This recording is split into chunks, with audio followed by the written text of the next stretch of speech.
स्वागत है आपका स्कूल राज थ्योरी में। आज हम आरंभ करने जा रहे हैं कक्षा 6 की विज्ञान का चौथा अध्याय वस्तुओं के समूह बनाना।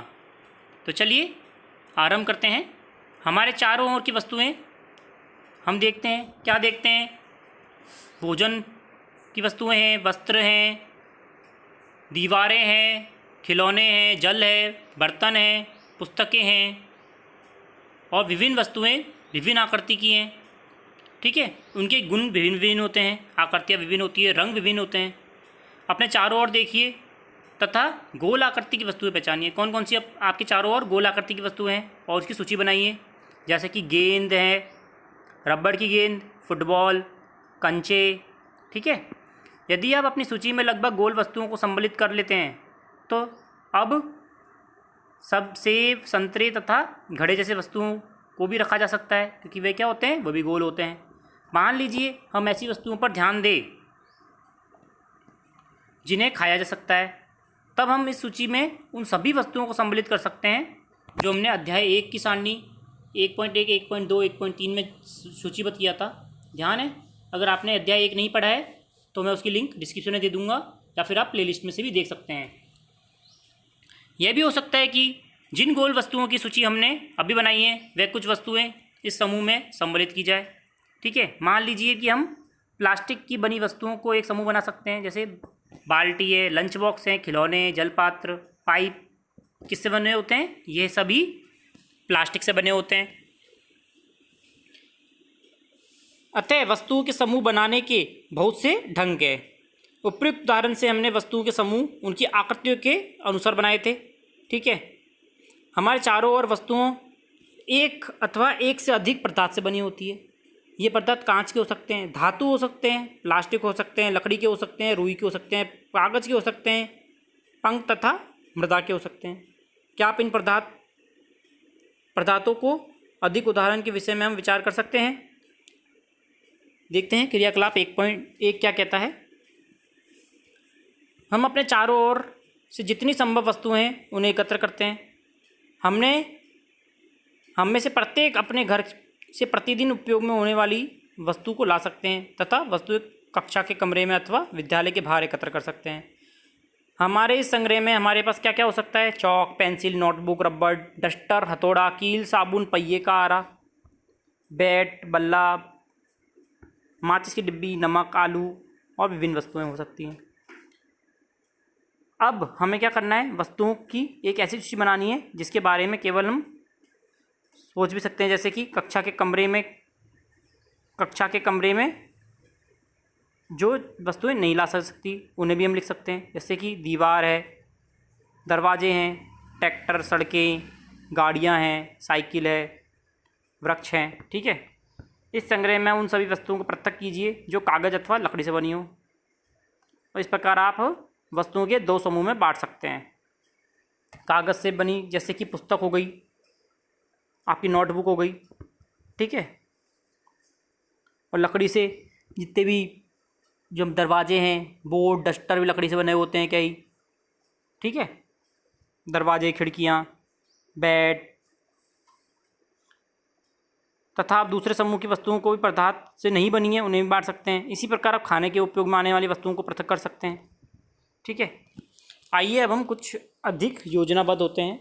एकत्र की गई वस्तुओं की सारणी 4.1 में सूची बनाइए और प्रत्येक वस्तु जिन जिन पदार्थों से बनी है उनके पहचानने का प्रयास कीजिए। इतनी लंबी सारणी बनानी है जितनी वस्तुएं संभव हो।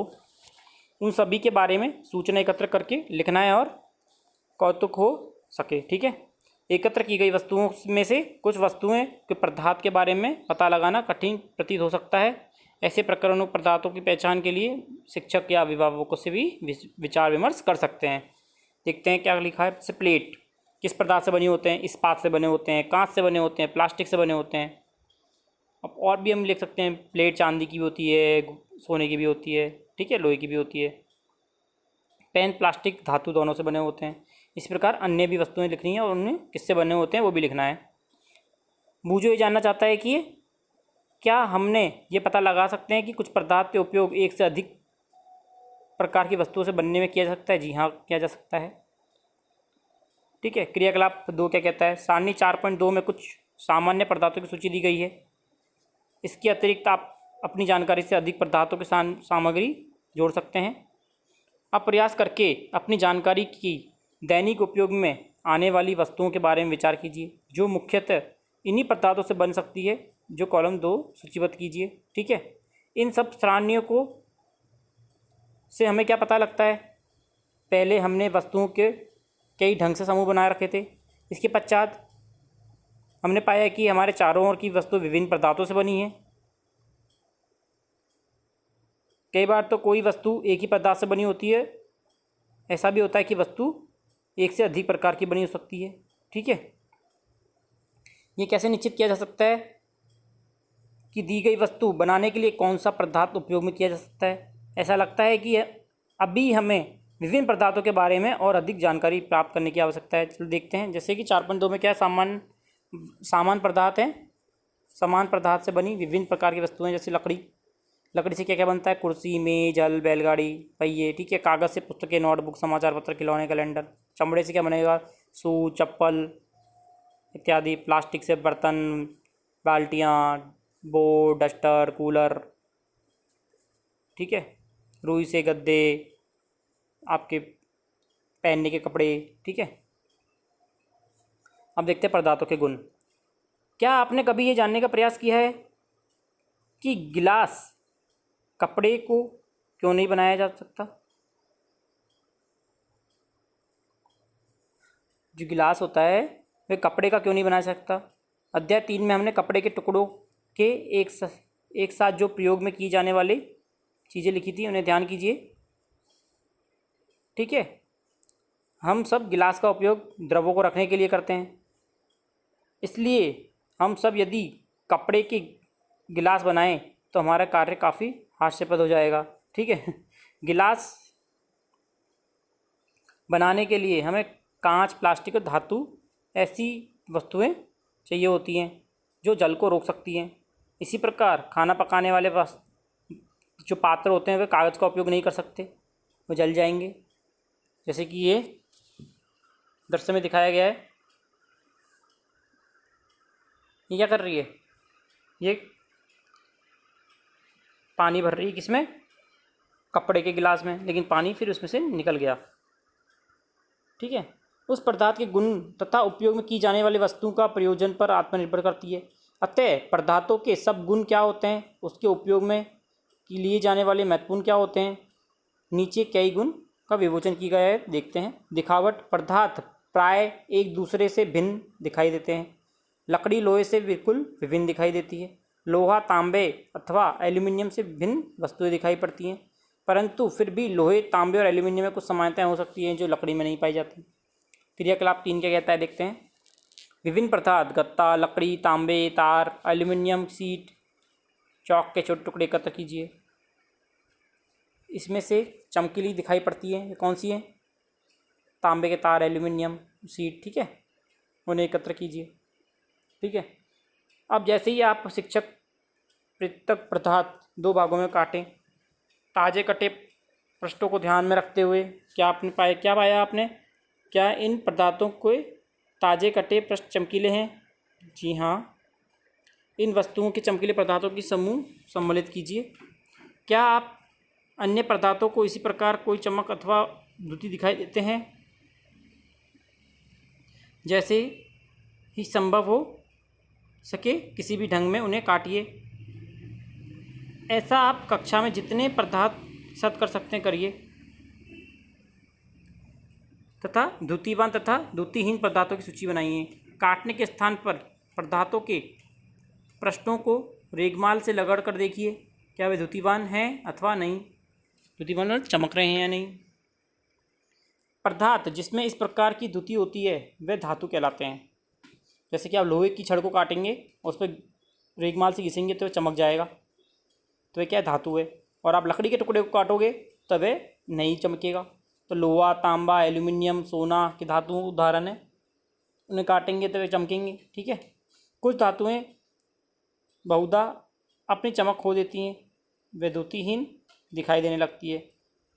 ऐसा उन पर वायु तथा नरमी की अभिक्रियाओं के कारण होता है, इसलिए हमें केवल ताजे कटे पृष्ठों को ही द्युति दिखाई देती है। जब हम इसी लोहार अथवा वर्कशॉप में भ्रमण करते हैं तो धातु की छड़ें ताज़ा कटे पृष्ठों को देखने का प्रयास करें, क्या विद्युत अथवा नहीं। कठोरता, आप सब विभिन्न पदार्थों के हाथों से दबाकर देखें तो उनमें से कुछ को दबाना कठिन हो सकता है और कुछ आसानी से संपीड़ित हो सकते हैं। धातु की एक चाबी लीजिए तथा इसमें लकड़ी, एल्यूमिनियम और पत्थर का टुकड़ा, कील, मोमबत्ती, चौक, अन्य पदार्थ लें और पृष्ठों को खरोंचने का प्रयास कीजिए। क्या आप कुछ पदार्थों को आसानी से खरोंच सकते हैं जबकि कुछ पदार्थों को आसानी से खरोंच नहीं सकते। वे जो पदार्थ आसानी से संपीड़ित हो सकते हैं और अथवा खरोंच सकते हैं वे कोमल पदार्थ होते हैं, जबकि जो संपीड़ित नहीं हो सकते, न खरोंच करे जा सकते हैं, वे क्या होते हैं, कठोर पदार्थ होते हैं। उदाहरण के लिए स्पंज, लकड़ी। स्पंज कोमल होता है, लकड़ी कठोर होती है। दिखावट में पदार्थ में विभिन्न गुण हो सकते हैं, जैसे धूती कठोरता, रुक्ष मतलब खुरदरा अथवा चिकना होना। क्या आप अन्य धातुओं के बारे में सोच सकते हैं जो किसी पदार्थ की दिखावट का वर्णन करते हों। देखते हैं क्रियाकलाप 4 विलय अथवा अविलय। कुछ ठोस पदार्थ जैसे चीनी, नमक, चॉक पाउडर, रेत, लकड़ी के बुरादे के नमूने एकत्र कीजिए। कांच के 5 गिलास लीजिए, प्रत्येक गिलास में 2/3 जल भरिए। पहले गिलास में कुछ मात्रा चीनी, दूसरे में नमक, इसी प्रकार अन्य पदार्थ मिलाए अन्य गिलासों में। प्रत्येक गिलास में अंतप्रस्थ चम्मच से विलोडित कीजिए, धीरे धीरे हिलाइए। कुछ मिनट प्रतीक्षा करिए और परीक्षण कीजिए कि जल के मिलाए गए पदार्थों का क्या होता है और उसकी क्या करनी है, हमें सूची बनानी है। नमक क्या हो जाएगा, जल में पूर्णतः लुप्त हो जाएगा। चीनी घुल जाएगी, बालू नीचे ठहर जाएगी, चौक पाउडर भी नीचे आ जाएगा, लकड़ी का बुरादा भी नीचे ऊपर तैरेगा। ठीक है। आप देखेंगे कि कुछ पदार्थ जल में पूर्णतः विलुप्त हो जाते हैं, अर्थात घुल जाते हैं और विलीन हो जाते हैं। उन पदार्थ को हम क्या कहते हैं, जल में विलेयी पदार्थ कहते हैं। कुछ पदार्थ क्या होते हैं जो जल में विलित नहीं हो पाते, न मिश्रित हो पाते हैं, वे काफ़ी समय तक जल में विलोडित करने पर भी लुप्त नहीं होते हैं। वे पदार्थ क्या कहलाते हैं, अविलय कहलाते हैं। चूँकि जल में बहुत से पदार्थ को विलयन कर सकते हैं, इसलिए हमारे शरीर के कार्यों में इसकी एक महत्वपूर्ण भूमिका है। क्या द्रव भी जल में विलीन हो जाते हैं? जी, कुछ हो जाते हैं, कुछ नहीं हो पाते हैं। क्रियाकलाप 5 देखते हैं। सिरका, नींबू का रस, सरसों का तेल अथवा नारियल का तेल तथा मिट्टी का तेल और अन्य किसी द्रव के नमूने एकत्र कीजिए। कांच के गिलास में लीजिए और आधा जल से भरिए। अब इसे चम्मच भरकर द्रव को हिलाइए, भली भांति विलोडित कीजिए। 5 मिनट तक छोड़ दीजिए। परीक्षण कीजिए कि द्रव जल के साथ मिश्रित हो पाता है या नहीं। जितने अधिक द्रव आपको उपलब्ध हो सके उसकी सूची बनाइए। हम ये देखते हैं कि कुछ जल में पूर्णतः मिश्रित हो जाते हैं और कुछ जल में मिश्रित नहीं होते हैं। कुछ समय छोड़ देने पर पृथक परत बना लेते हैं। जैसे सिरका मिश्रित हो जाएगा, नींबू का रस मिश्रित हो जाएगा, सरसों का तेल ऊपर परत बना लेगा, नारियल का तेल भी परत बना लेगा और केरोसिन भी परत बना लेगा। मतलब कि सरसों का तेल, नारियल का तेल और केरोसिन का तेल मिश्रित नहीं होते हैं। कुछ गैस जल में विलय होती हैं जबकि कुछ नहीं होती। सामान्यतः जल में कुछ गैसें थोड़ी मात्रा में विलीन होती हैं। उदाहरण के लिए जल में विलीन ऑक्सीजन गैस जल में रहने वाले जंतुओं तथा पादपों की उत्तरजीविता के लिए अत्यंत महत्वपूर्ण है। वस्तुएं जल में तैर अथवा डूब सकती हैं। क्रियाकलाप 4 करते समय आपने ध्यान दिया होगा कि जल में अविलय ठोस जल से पृथक हो जाते हैं। और क्रियाकलाप 5 में हमने क्या देखा कि कुछ द्रवों के साथ ऐसा देखा जा सकता है। इसमें से कुछ पदार्थों जो जल में मिश्रित नहीं हो पाए हैं वे जल के पृष्ठ पर तैरने लगते हैं, अन्य डूबकर गिलास की तली पर बैठ जाते हैं। हम ऐसे बहुत से उदाहरण देख सकते हैं जिनमें पदार्थ जल में तैरते रहते हैं अथवा डूब जाते हैं। इसकी किसी तालाब की सतह पर गिरी सूखी पत्तियों को देखें। वह कंकड़ जो आप किसी तालाब में फेंक देते हैं, शहद की बूंद गिलास में जल में डालते हैं तो क्या होता है, देखते हैं। बूझो ये चाहता है कि आप जल में तैरने वाले, कुछ जल में डूबने वाले 5 उदाहरण दें। जल में डूब जाएगा, जैसे कोई भी आप लोहे की वस्तु, डाल दीजिए, पत्थर डाल दीजिए, कंकड़ डाल दीजिए, तो वे डूब जाएंगे। क्या क्या तैरेगा? जल में तेल की बूंदें तैरेगी, ठीक है, कागज़ तैरेगा, ठीक है, लकड़ी का टुकड़ा तैरेगा, ठीक है। फिर आगे देखते हैं पारदर्शिता। पारदर्शिता क्या होती है? आपने लुका छिपी का खेल खेला होगा। उन स्थानों के विचार कीजिए जहाँ खेलते समय छिपना चाहते हैं ताकि दूसरा कोई दिखाई नहीं दे सके। आपने इन स्थानों को क्यों चुना? ताकि आपको कोई देख न सके। क्या आपने कभी शीशे की खिड़की के पीछे छिपने का प्रयास किया है? क्योंकि वह से वह आपको देख सकेगा और पकड़ लेगा। स्पष्ट रूप से नहीं, ऐसा करना आपके मित्र शीशे में आकर देख सकते हैं, पता लगा सकते हैं। उन पदार्थ अथवा सामग्रियों को जिससे होकर वस्तुओं को देखा जा सकता है उन्हें पारदर्शी कहते हैं। जैसे कांच, जल, वायु, प्लास्टिक के कुछ पदार्थ भी इसमें शामिल होते हैं।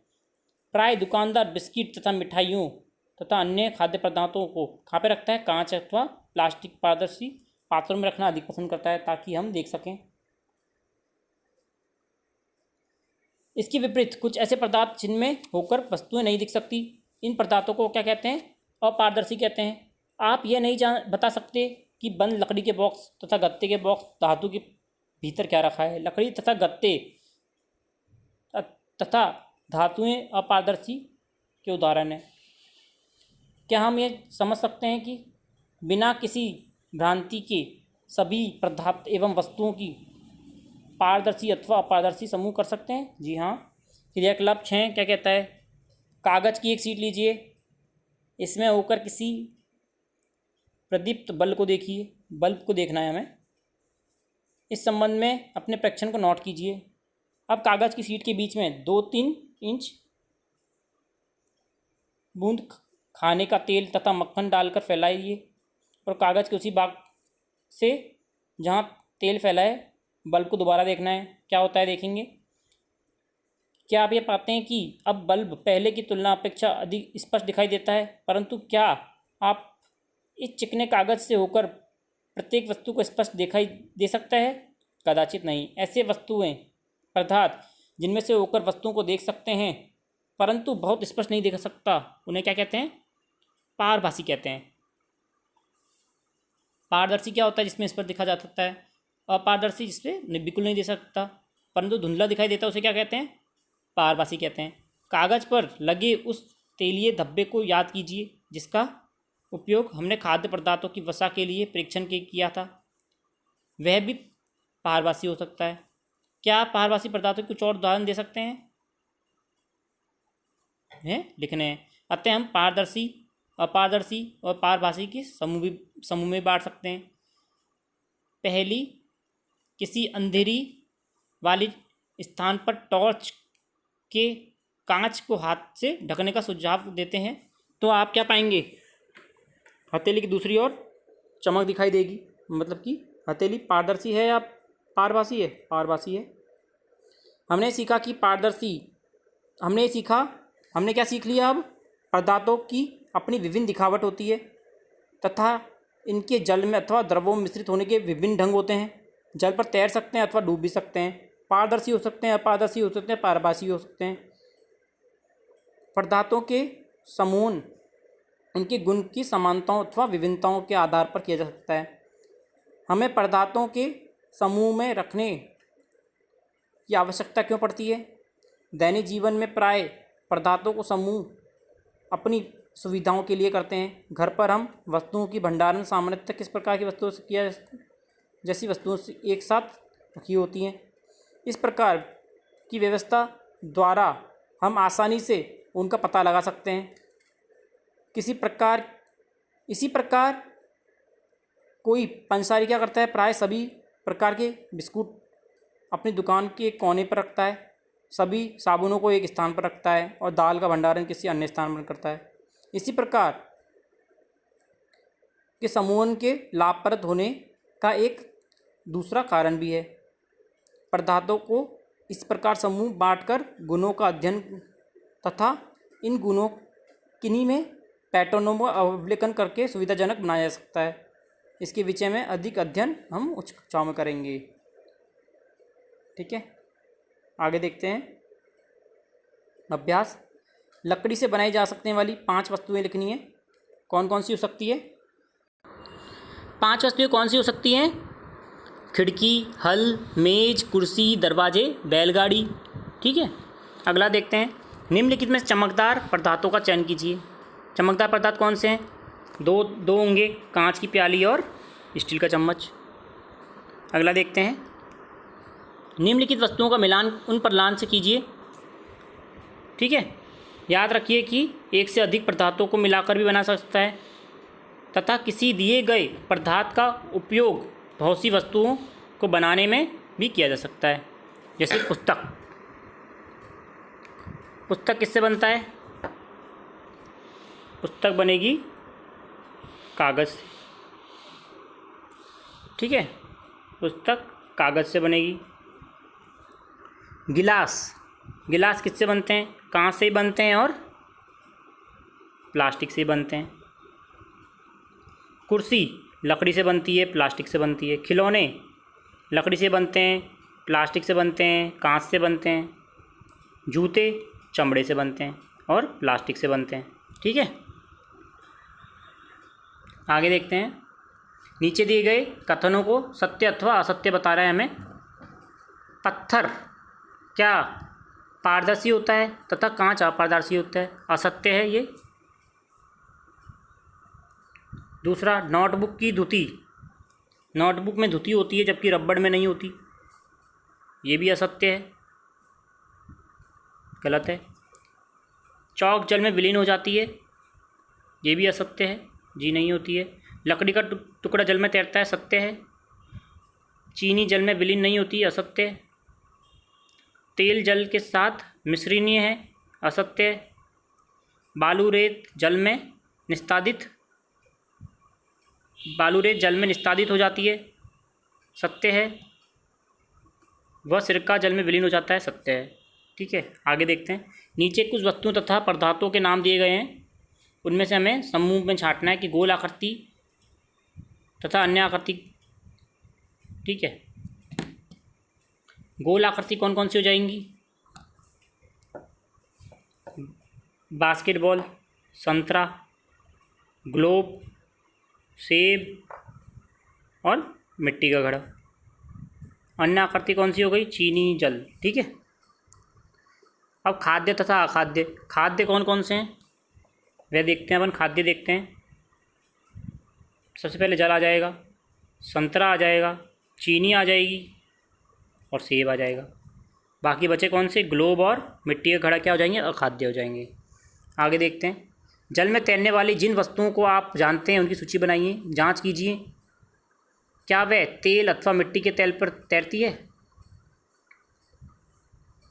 पानी में तैरने की सूची देखते हैं, जैसे कि कौन कौन सी चीज़ें होती हैं हम देखते हैं सामान्यतः जीवन में, जैसे कि प्लास्टिक की बोतल, कागज़ का टुकड़ा, स्पंज का टुकड़ा, थर्माकोल का टुकड़ा, लकड़ी, बांस, प्लास्टिक की गेंद।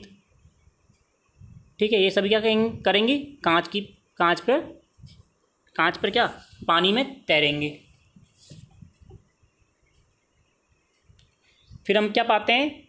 हमने जांच की कि मिट्टी के तेल पर तैरती है नहीं तैरती, तो हमने पाया कि तेल या मिट्टी के तेल पर ये वस्तुएं नहीं तैरती हैं। आगे देखते हैं। निम्नलिखित समूह में मेल न खाने वाले वस्तु ज्ञात कीजिए। कुर्सी, पलंग, मेज, बच्चा, अलमारी। बच्चा हो जाएगा अलग, बाकी सभी क्या हैं? वस्तुएं हैं। आगे गुलाब, चमेली, नाव, गेंदा, कमल। इसमें क्या आ जाएगा? नाव। शेष सभी क्या है? पुष्प हैं। एल्यूमिनियम, आयरन, तांबा, चांदी, रेत। इसमें क्या आ जाएगा? रेत। बाकी सभी क्या है? बाकी सभी धातु हैं। फिर चीनी, नमक, रेत, कॉपर सल्फेट। इसमें क्या आ जाएगा? इसमें भी रेत आ जाएगा। बाकी सभी क्या है? जल में घुलनशील हैं, रेत घुलनशील नहीं होती है। आशा करता हूँ आपको समझ में आया होगा। अगर आपने चैनल को सब्सक्राइब नहीं किया, चैनल को सब्सक्राइब जरूर करें ताकि हम इसी प्रकार पढ़ते रहें। धन्यवाद।